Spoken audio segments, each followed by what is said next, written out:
Hey everybody, it's your man Type coming to you with another true spook story. Now, before I begin, I want to ask that you hit that like button, subscribe to the channel, and share me. If you're thinking not robbery, share me. Now, these things are too damn good to be keeping to yourself. Also, if you want to hear the remainder of the story, head over to my Patreon channel. The link is in the description box below, and you can hear the full story in all its glory. All right, so without further ado, this story is going to take place off of Mercy Drive in Orlando, Florida. This is around by 1984 to 87, with like a 3 year span. I was 6 years old in 1984, so when the time I turned 10, 11 in that area there, as you know, there was a lot of missing kids out there, kidnapping children, and typically little white children. Believe it or not, coming from the hood, you ain't see too many black children get kidnapped or anything. And if they did, nobody reported the shit. They definitely didn't. It definitely wasn't on the news. Well, there was this guy by the name of Edgar, and Edgar he had moved down here from a place called Indianapolis, Indiana. I want to say it the right way. It's like y'all don't hit me in the head, but I didn't know what it was. I can't recall. I don't know what did he move down here from Indiana or Indianapolis. One of the two. Well, he came down here from the north, and he was wearing these big old coats. I remember when I was like 6 years old, 7 years old, when my mama got off drugs and moved to Ivy Lane Road in the first cluster. I used to see him with these nice big coats and the top, and he was pretty cool. And I'm like, man, shit, like, dude is cool, because the only time I seen a coat like that was on TV.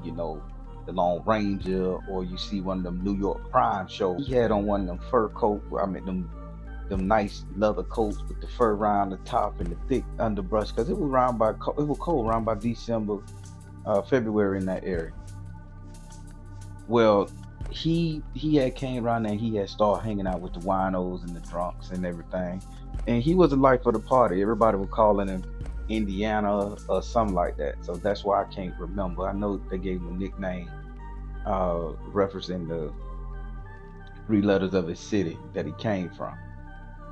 So everybody was like, "Hey, Indiana, Indianapolis." They were calling him something like that. And he would answer to him. And he just when he came to the neighborhood, he was just like a fresh cup of air, because all the kids liked him, all the dudes thought it was cool, all the women thought he was right, because he had a northern accent. Wasn't no New York shit. Yeah, yeah, yeah. Wasn't that fuck shit. It was more along the lines of, like proper talking and stuff. And he was calling all the women madams, and that's where I get it from. He was calling all the women madams, and he would grab their hand and shake and kiss the back of their hand, and he would always like do a dance in front of 'em. So he was cool. So he had started hanging out with the drunks over there, at the stove over there in Mercer Drive in front of the stove. I used to go over there because my T lived over there, my cousin Rob. So my mom used to let me go over there sometime. I used to hang out with him. So auntie and Rob, my cousin daddy, they all had jobs. Uncle Rob was working for the city. Auntie, she was working for a phone company, Bell South or something like that. One of the two. It was a Bell South, Southern Bell now, but she was working for Bell South, Southern Bell, one of them two young. So so we was left home alone a lot. So when we were left home alone, she would leave Rob with about $4, $5, and me and him would walk up there to the little store on Mercer Drive, and that a cheeseburger and some fry with ketchup on it, and we knew how to get our ass back to the house, and lock up and watch TV, cartoon, whatever. As we walking up there to the store one day on Mercer Drive, we see Indy. Now Indy, whose name was Edgar now. So Indy was sitting up there, and he was sitting on this big old rock that's in the middle of the field. It was like some poured cement right to the left hand side of the store, like poured cement. It had glass bottle cap. We used to throw bottles at it. Dope boy used to throw bottles at it. Everybody sit over there, drink beer on it, stand on it, put the foot on it, that type of shit. One day we going up there to the little store in front of Mercer Drive apartment, they Wednesday night. And we finna get us a burger, some fries and stuff, cause we were left home alone again. See Indy over there sitting on the rock. So we wave at him and he waved back and he flagged us over. Cousin Rob, he ain't have no fucking sense. So he just shoot. So he shoot over there, man, that's Indy, that's Indy. Indy cool. Get over there and we see Indy. Indy over there just talking to us and he showing us all kind of magic tricks. He telling us his little spiel and how when we grow up we gonna have all the women, and he just talking some good shit. And me and Rob eating it up, boy. We loving the goddamn talk to Indy ass.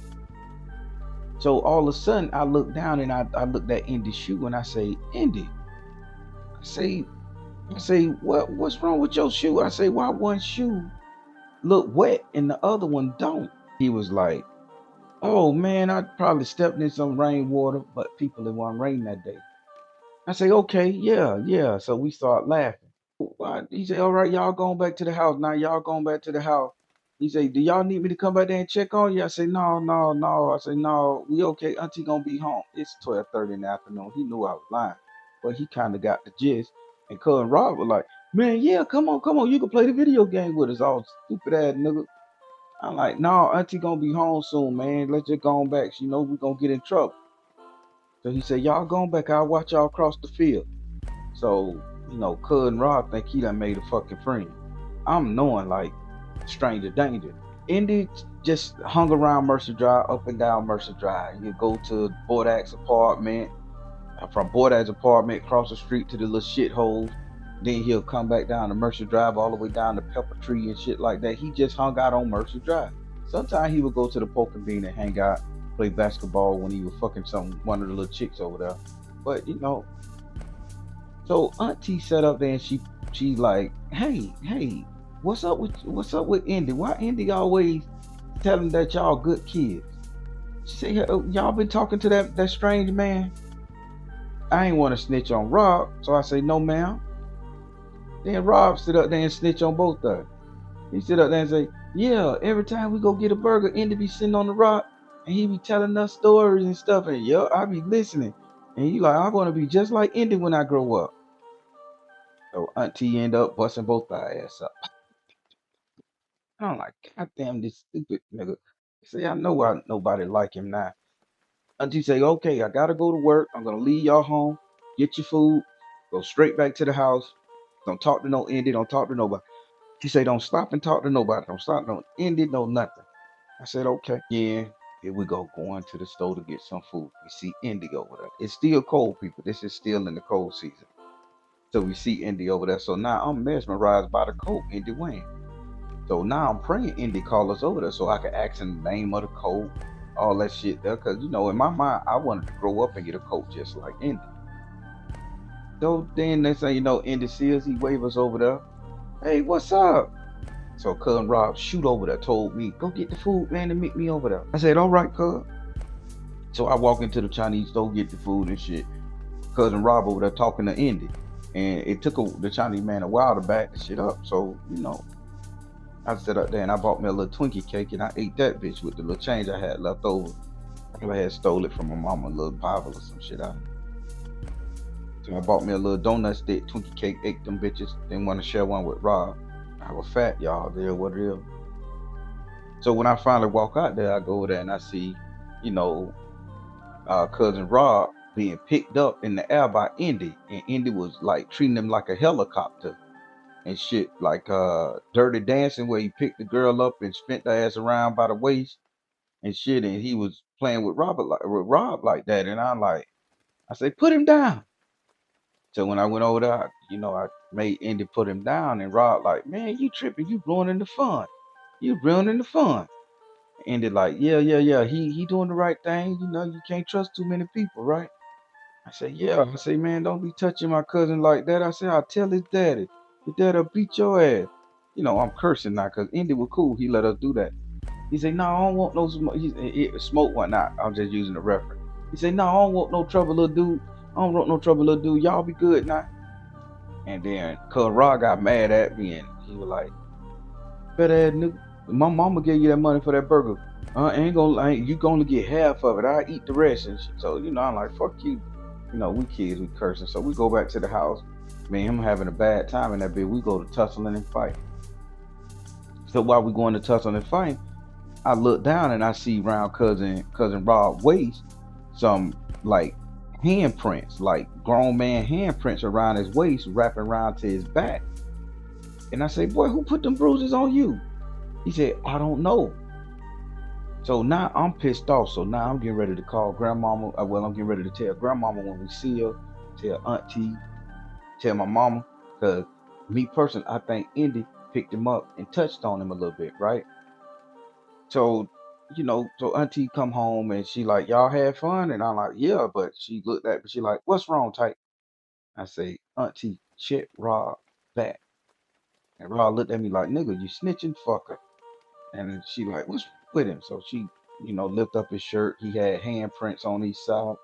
So she popped him on his back without the shirt on, bare skin ass tagging. And I say he let Indy pick him up and spin him around like a helicopter.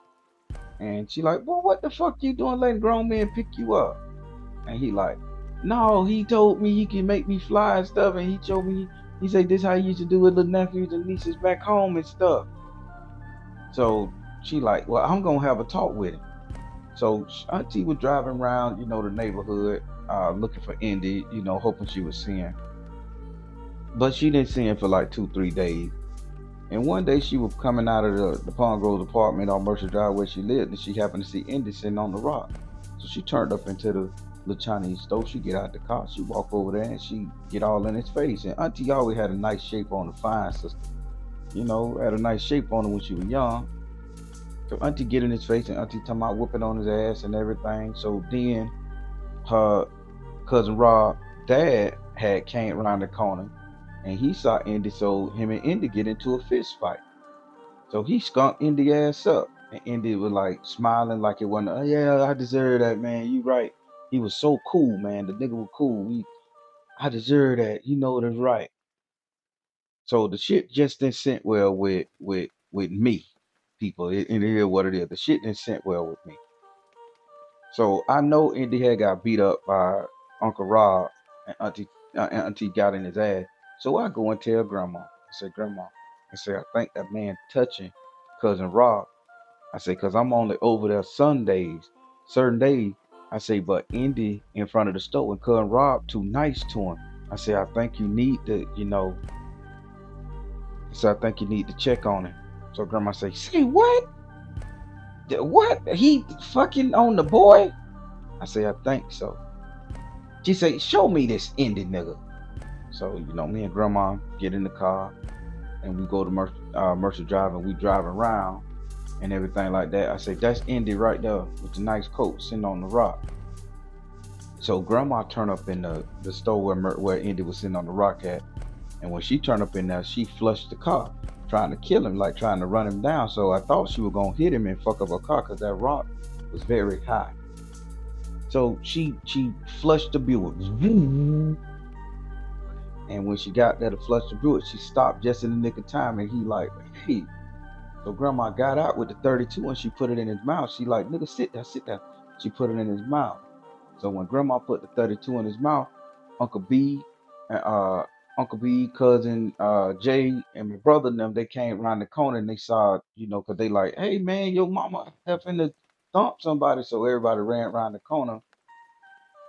And so when they told all my brothers, when they told my brother and my uncle what happened, so they commenced to, whoop up on Indy ass.